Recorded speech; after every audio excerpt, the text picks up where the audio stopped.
Hello. Okay, come on, camera. I need you to work with me. It doesn't know what to do with all this backlighting. I gotta get a better curtain for this. Maybe if I turn around. I'm blinded. I don't like it. I'm sorry. Camera, you gotta figure your shit out because I can't have my ring light right in my face. You're gonna just have to focus on me and not focus on the window behind me. Hello. Good to see you.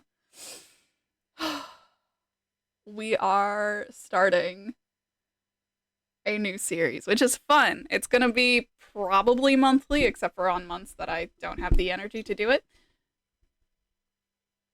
This is an oversized sweater. um. Okay. Let's. Trying to get everything situated. I have so much going on in this space. I've got all my ingredients. I've got this camera so that you can see what I'm doing on my desk when we move into that part.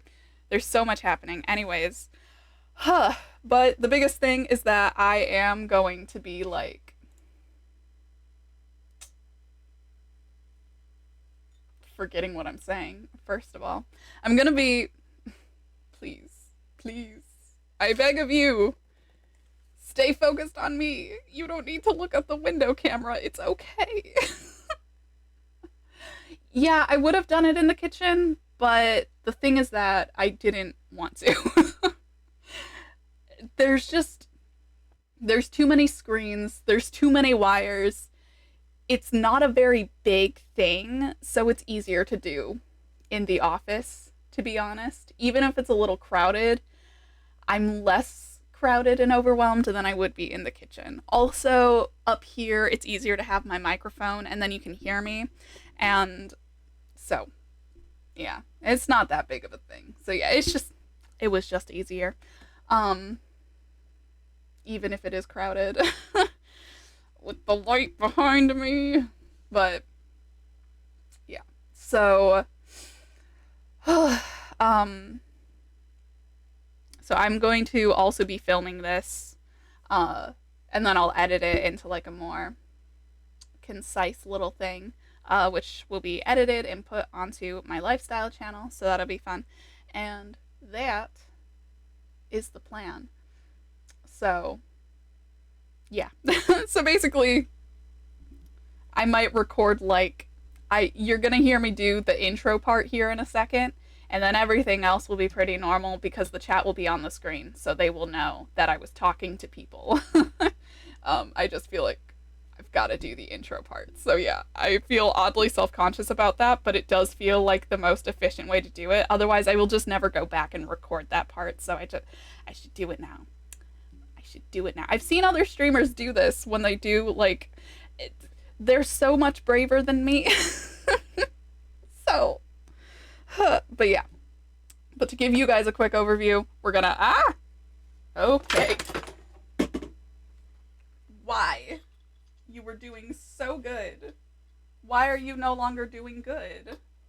We were in there. Sorry. My extra camera arm is being silly. Stay put, my man. What is stressing you out? Ugh. All right. It should be nice and sturdy now. But I need my camera to be facing down so I can see the chat. Okay, anyways. This is a mess.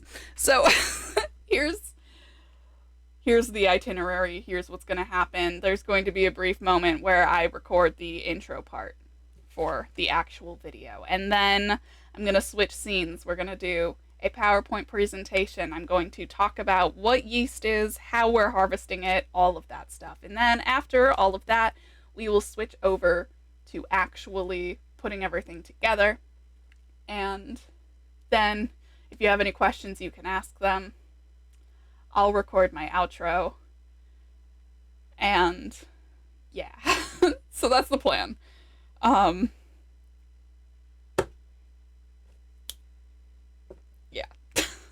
I don't know why I'm flustered about it. it's a new experience. I don't know what I'm doing going into it, so we'll see. It will either go really smoothly or really unsmoothly, and knowing me, it will go really unsmoothly. So that's okay. But yeah, now to do the intro-y bit. It's gonna be some kind of yeast pun. Alright. Luckily my intro is really simple, so it's fine. It's fine. Cecil, don't be a big baby. People in here know you make videos and have even seen them before. You're good. Alright. But first I need the camera and the light to know that I'm... Focus on me. Focus on me, camera. I believe in you. You're doing so good. Okay.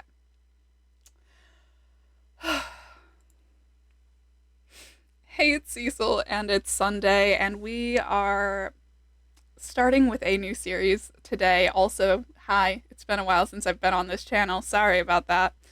But hopefully this series will correct that. We are starting a series called The Skill Shop, and I basically have a list of skills that I either already know how to do or things that I would just like to kind of learn how to do to varying degrees. And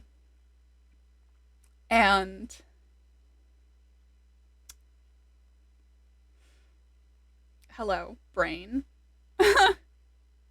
Things that I want to get better at to varying degrees, and a lot of them I would like to sort of share what I learn with all of you, because I think, first of all, I think that learning together is fun, and second of all, sometimes it is just nice to be like, look, I did a thing, and share that with other people. Also, a lot of things will kind of vary in like, oh, this is just a useful little thing around the house, to, oh, this is useful in the political climate we live in. So, you know, broad range of topics that we're going to be covering in the coming months. But today we are covering capturing wild yeast. And I have made a PowerPoint presentation about yeast because for the past almost 2 years now, I have thought yeast is honestly kind of cool. Fermentation, that's some neat shit right there. So that is what we are going to be doing today. Let's get into it. I am obviously live on Twitch as I record this, and so you will see the chat, so you will know who I am talking to throughout this. All right, let us get into it. So I'm gonna switch over to the PowerPoint scene really quickly, and then, oh no, why would you do that? Why would you do that? You know what you're... Okay. We're fixed. We're fixed. We're good. We're doing great. We're doing really good.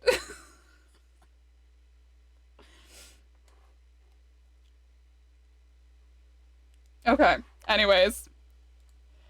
It tried to switch what camera it was looking at, which is not what you want. Alright. Yeast. PowerPoint is a little bit bigger than the designated box, but that's okay. So, capturing wild yeast. As I mentioned on the main channel video, this is sort of like the putting into practice, actually doing stuff part of peer-reviewed revolution. So I do feel like these things are attached to each other. But anyways, capturing wild yeast. Let's do this. What is yeast? Yeast is a single-cell fungus, and some species use fermentation to convert sugars into carbon dioxide and alcohols in a way that we actually... You guys are reviewing it right now. Live, baby! That would sort of be the concept. I do a thing. You guys are the peers reviewing it.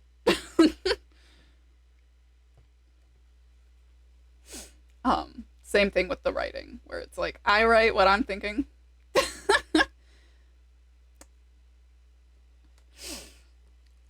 But anyways, so yeast is a single-cell fungus. Some species, well, they respirate by fermentation, converting sugars into carbon dioxide and alcohols. Obviously, there are some yeasts that are pathogenic, But there's other yeasts that just hang out on like produce, and those are the sort of yeast that we use in baking and making alcohol and stuff like that. Yeast grows on foods with a low pH, so 5.0 or lower, and in the presence of sugars, organic acids, and other easy to metabolize carbon sources. Common foods that I have seen for harvesting wild yeast include dried fruits, fresh fruits, potatoes, and wheat flour. The potato and the wheat flour are two that I see a lot in people talking about making a sourdough starter wild yeast capture. So that's really cool. And we don't actually know how long yeast has been used for making bread, but the first like written record of it comes from ancient Egypt. So she's been around for a while. Most historians agree that fermentation of any sort was probably done on accident in order for it to be done on purpose, which makes perfect sense. One of the earliest development of retail baker's yeast was back in 1868, and then during World War II was when granular dry yeast was produced for the first time, giving yeast a longer shelf life, no need for refrigeration, and a quicker rise. So, what do we use it for? We use it in bread and other baked goods. The carbon dioxide that is produced gives it that fluffy, airy texture of breadiness. We use it in alcohols. When the fermentation process goes on for longer and you feed it with sugar and whatnot, it has plenty of time to produce like a more significant amount of alcohol. Because like, is alcohol produced in the fermentation process regardless? Yeah, but like not enough to matter until it's been fermenting for a while. And then there's foods like Marmite, Vegemite, probiotics, yeast extract, obviously, and many other foods. And as for non-alcoholic drinks, root beer, kombucha, and kefir are a few. Kombucha is a fermented tea, and kefir is a fermented milk. Most kombucha, in my opinion, tastes like gym socks, but I like kefir. I can't obviously have it with like actual milk, but it's the same process with like a vegan milk. It's, well, maybe not an identical process, but it's a very similar process. So vegan kefir is out there, and that's what I've had. It has a sort of sour flavor, and then usually they add like strawberry or blueberry flavor to it. And honestly, I like it. They do have yeast in them.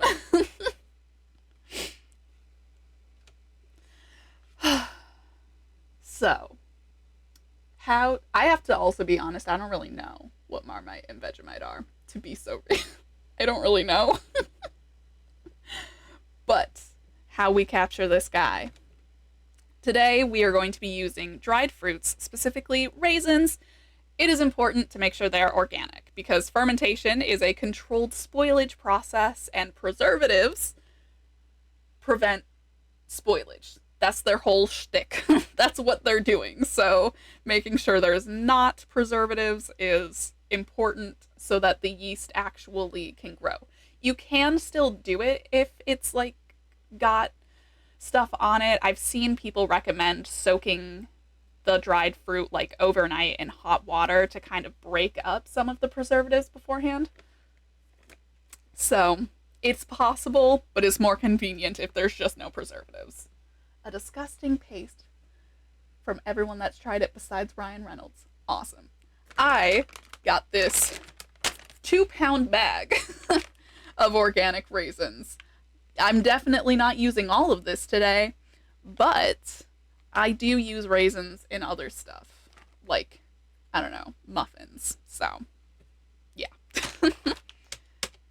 And then the recipe is 125 grams of filtered or spring or well water, city tap, too harsh. Obviously, the 50 grams of raisin, and then I'm using 2 grams of white sugar. We will be measuring all that out on a food scale, I got a nice digital guy for Christmas, which is very exciting. Used them in an omelet the other day. Huh. Interesting. Okay. I can set stuff down, I promise. And we will be popping it into a mason jar.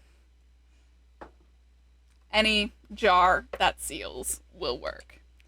So we're going to weigh out the ingredients, add it to the jar with the airtight lid. We're going to give it a shake. We're going to open the jar to let out some of that excess air, and then we're going to seal it back up, and we're going to set it in a warm spot that is out of direct sunlight. For me, I'm using, so my kitchen table is like pressed up against a wall because our kitchen is small and we don't have a real dining room. And then on the corner of the table, we have a sort of like corner, here, where's a good way? A like corner shelf thing. So I'm going to put the jar underneath that. And then there's a heat vent up on like near the ceiling. So there will be some heat, but not too direct, but in the vicinity. And it should be blocked by our seasonal plates to keep it out of direct sunlight.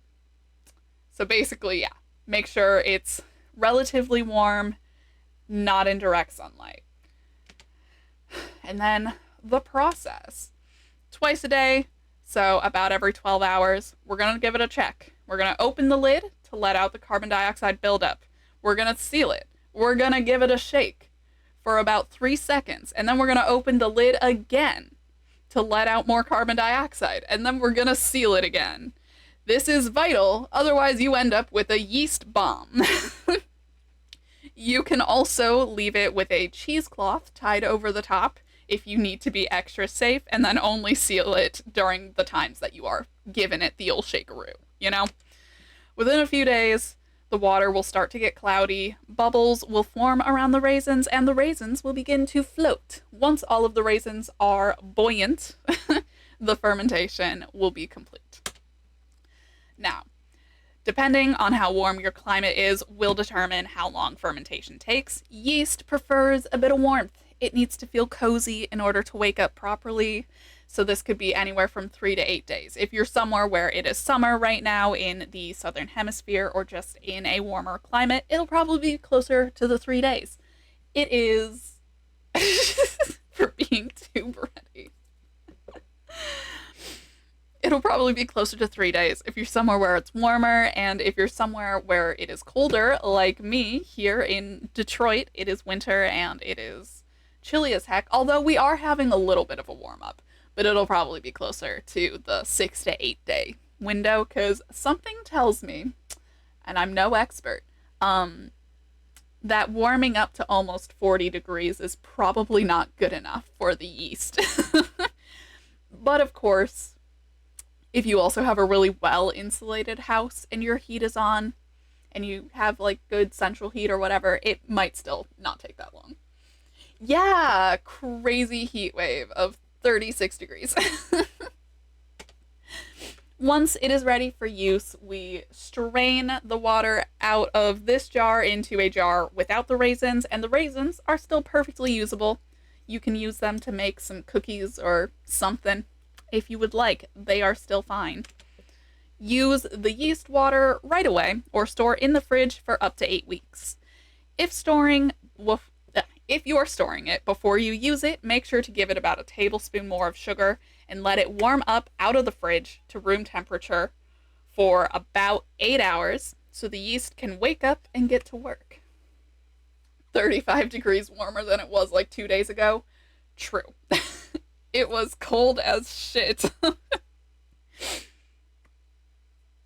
So yeah, this also, if you ever have like a partially open packet of yeast that you put in the fridge to preserve it now that it's open and exposed to the air, that is another thing. When you take it out of the fridge, you do have to let it warm up. Usually for dry yeast, it's just until it's room temperature, so it's not as big of a process, but the wild yeast is less tamed. She needs the time to wake up slowly, so you got to give her those 8 hours. So like if you're planning on making bread on Sunday, set it out Saturday night with the extra tablespoon of sugar and let her wake up.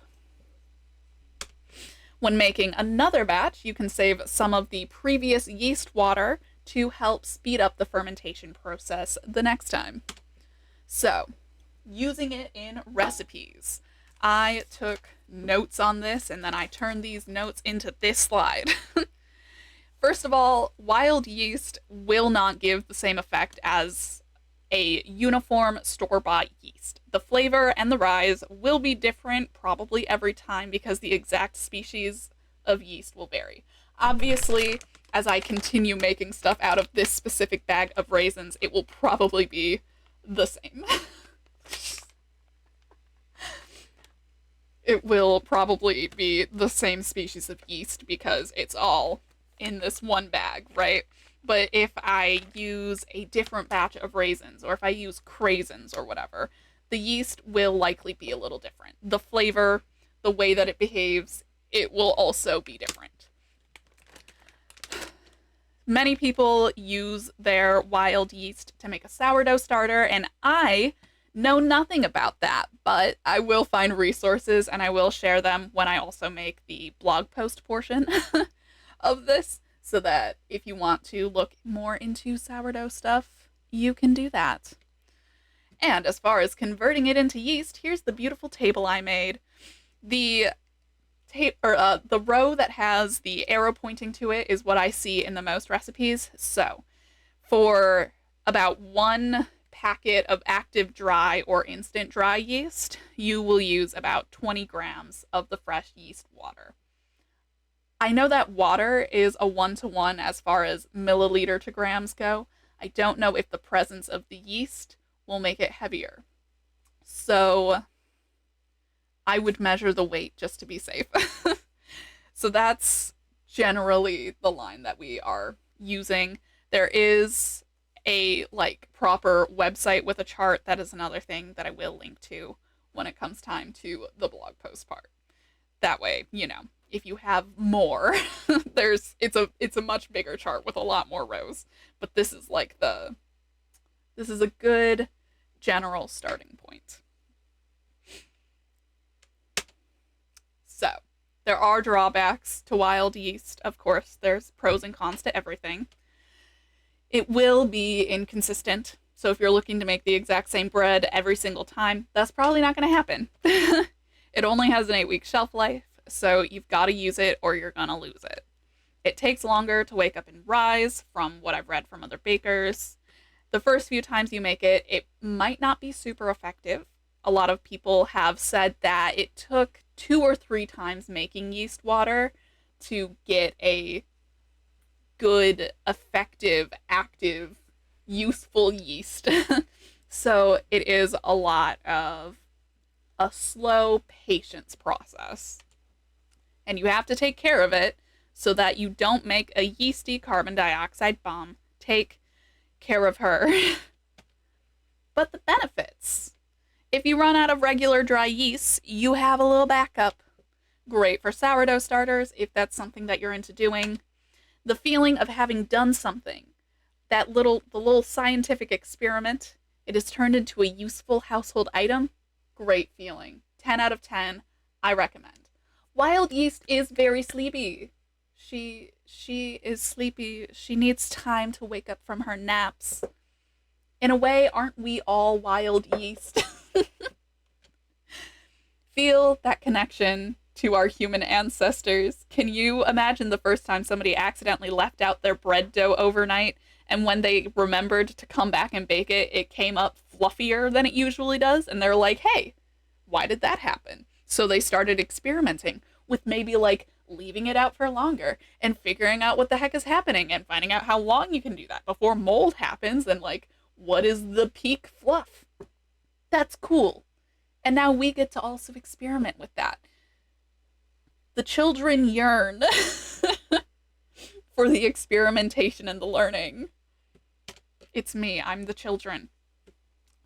We have no idea how inflation will progress in the coming years and what foods will be affected over time.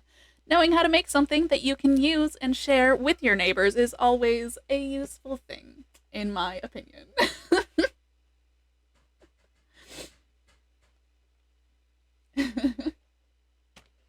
So, She takes a long time to rise and shine. Exactly. So, if anyone has any questions before we get into the actual making of the yeast like starter stuff, go ahead and ask. And if I don't know the answer, I will Google it for you and we will learn together. And if you don't have any questions, then we'll just get into it. But yeah.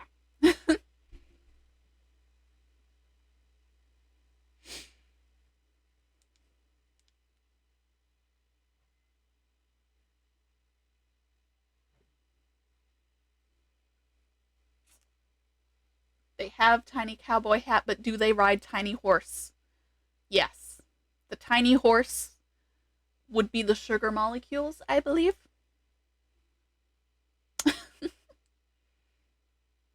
What is a raisin if not a tiny horse?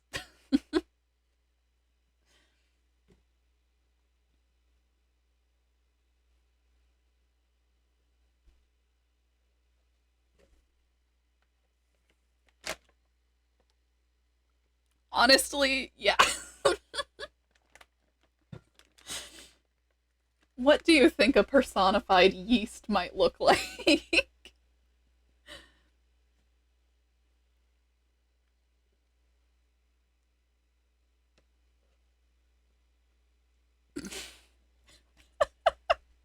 Get ready for yeast ha. If you're wondering what it's like to be dating a bunch of people who are all funnier than you, it's amazing.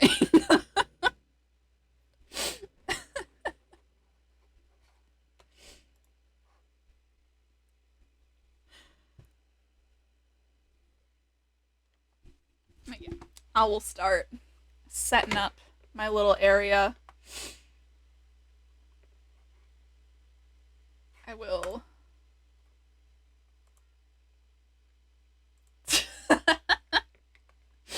I mean, it's my Discord server. It feels like that's gonna happen.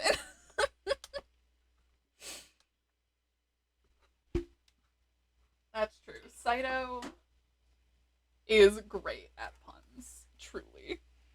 Okay, so we're gonna try and get this all situated. If not, all right, cool. So I'm gonna try and put this in such a way that you can see the numbers. Yeah, we can see the numbers. How cool. Anyways, this is the water, which I've already measured out. Wait, that'll just zero it out. Anyways, so I already measured out 125 milliliters of water so that was just ready to go. But now, basically, I'm going to measure the raisins in the jar. I'm going to measure the sugar in the cap. And yeah, so first jar, zero her out. Open. Woo, numbers. All right.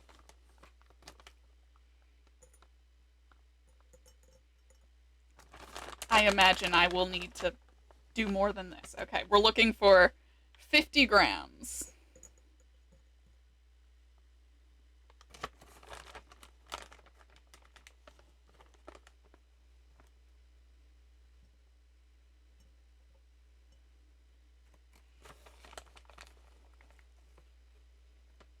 Digital scales are so useful.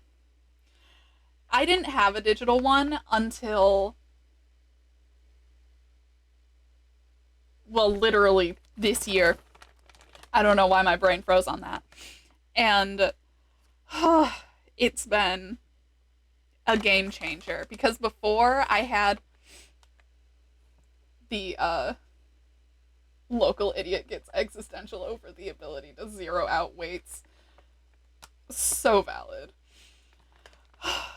It was such a pain using the manual one, and it was kind of hard to read because it wasn't clearly labeled which line was supposed to be like ounces or pounds or grams, and so I was always confused, and this is so much easier, and it's so easy to change the units anyways. 50 grams of raisins. And now, zero that out. And, like, I knew how to zero it out, but it wasn't, like, it wasn't a very precise thing. You know what I mean? Also, I forgot to bring a spoon up, so we're just gonna do this so carefully.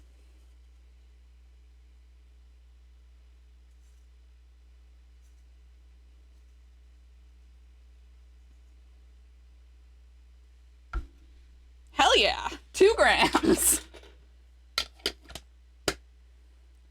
Oh gosh, yeah. Manual scales, bane of my existence. Alright, so I'm gonna turn this off now. We've got our measured stuffs powered off. Alright.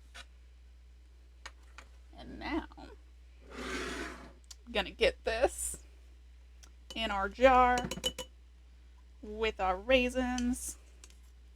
Luckily, because it's in the lid, whatever doesn't want to come off will. And then I'm going to pour in our water. I'm gonna lid her, not litter, don't litter. I'm gonna give it a little shake to make sure that the sugars are nice and dissolved in here, which it looks like they are. Not that it's very easy to see, but alrighty. Gonna open it, gonna close it, and then she's good to go.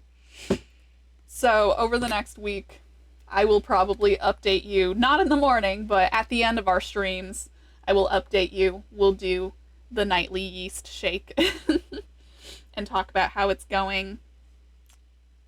And yeah, I look forward to it. You can see how, well, I don't know how well you can see it, but the yeast all want to go to the bottom here. So as fermentation happens, they will all start to like float up. Bubbles will start to form around them. All that good stuff. Litter makes the yeast taste like clay. Indeed. But yeah, so that's what we are doing, and I will update you guys on the process, and hopefully by the end of the week, we have some yeasty water. Alright, I'm gonna move this camera out of my face. But yeah, so that's it. It's all in all a very simple process, and I am excited to see it start to come to fruition. I love making little things. I love learning how to do new things, and I hope you guys enjoy it. Even if this isn't something that you want to do, maybe your curiosity just wants to see how it goes for me, and hey, we love that.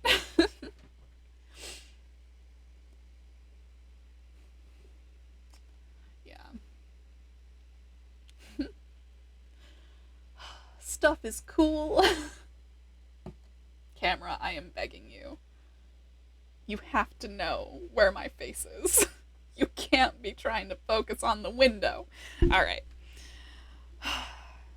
But that wraps it up for right now. I will probably edit in whenever we take a look at this throughout the week into the video. But I will now do the outro part. If you like this video, give it a thumbs up and leave a comment below if there are any skills that you would like to see at some point in the future. You can follow me in the links in the description box below, including on Twitch, where I'm doing the live streams of these, and on Substack or WordPress or Patreon, all of which will have the blog post version of the stuff going on in here if you would like that, as well as more resources to be able to click into. Subscribe if you haven't already, and I will see you in the next one.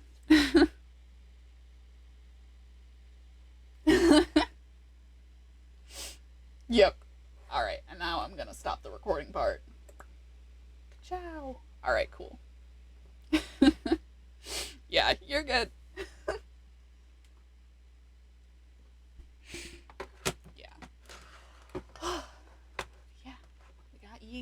It is started. You know, for starting almost an hour late, Substack, I have posted stuff from my Substack many, many times. Unless you're asking about the blog post, in which case I just haven't written it yet. I plan on doing that so that it can be posted at the same time as the video.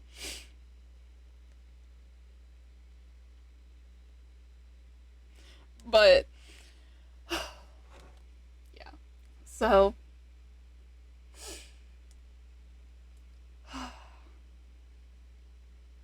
oh, goodness. It's in the blog post channel. It's been a while since I've posted anything to it.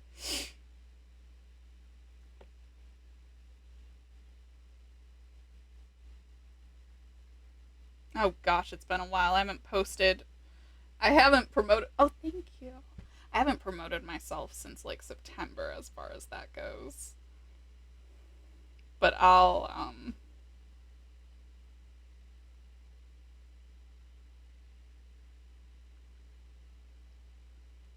DM you the message link for the most recent time that was referenced, but the Substack's been around since April of last year?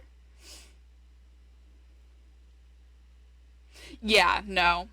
I've done a bad job of actually posting it. It's because the series that I've been posting on Substack and WordPress right now is unpacking evangelicalism on the left, and as much as other people need to maybe hear it, it terrifies me to share it because every time I write something, I'm like, damn, the girlies are not gonna like this one, and then I'm too scared to promote it, which is not, which is not helpful for anybody, but it's genuine fear every time. I'm like, I can see, I can see the exact sort of person that would get really angry reading this. um, yeah. Shout out to Reverend Oliver for being the driving inspiration for that series. Yay. Yeah. I just.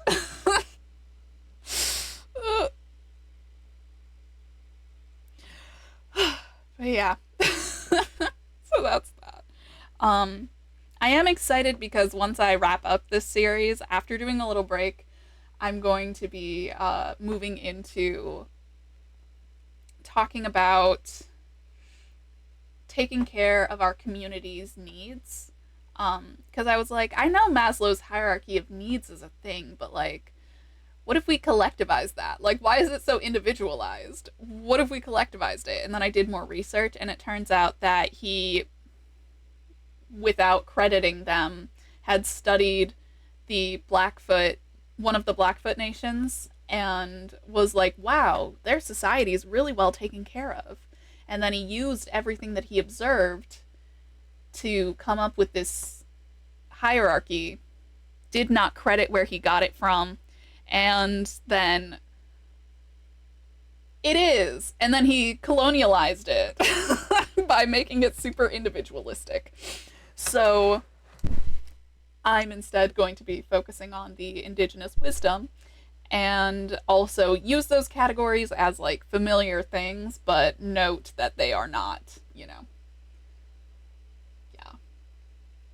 Honestly, yeah. And like he wrote in his own, like he later wrote a sort of critique of his own earlier study. It's not something that he published, it was something that was found in his personal writings, where he was like, there's no point in this being so individualized if you can't take care of the collective. And it's like, damn, what if you, instead of being a little bitch boy, posted that and said it out loud?